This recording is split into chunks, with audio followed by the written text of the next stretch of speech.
Yoldaşlar, hər birinizi salamlayıram. Ceyranbatan Sahra restoranından. Deməli, bura şəxsən mənim öz daimimdir. Gördüyünüz kimi, 30-dan çox kabinetimiz var. Məndən fırlan özünü karıtma. Fırlan. Ramzura verir gör karıtma. Vallahi təpəngə. Cəbra.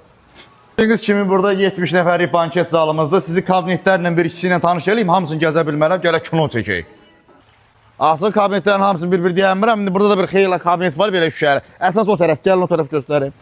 Kabinetin içindən təzə sıfır maşının içindən gələn iyi gəlir. Çünki hələ heç kimi əyləşməyib, restoran təzə açılıb. Çıx çölə. Yoldaşlar, deməli açıq mətbəxdir. Gördüyünüz kimi indi bura qəşəngdə turşular zad, burada qəşəng spirtnon içkiləri. Burada da açıq mətbəxdir. Zakazı verdiyin qədər, ürəyin üstü dur bax gör nətər pişir. Bax da məsləhətinə şükür. Bax həyətinə də bax. İndi düzdür, həyətlik vaxt öyle, hələ qışdır da. İndi Allah qoysa yayda qəşəng. Burada da xeyli bax belə kabinetlərdir qardaş. Axırına gedib çıxmaq olmur. Deməli, Ceyranbatan Araz marketdən 100 metr, 200 metr qabaqda üzü Sumqayıta tərəf, qıraqda sağda yerləşir. Buyurun, gələ bilərsiniz.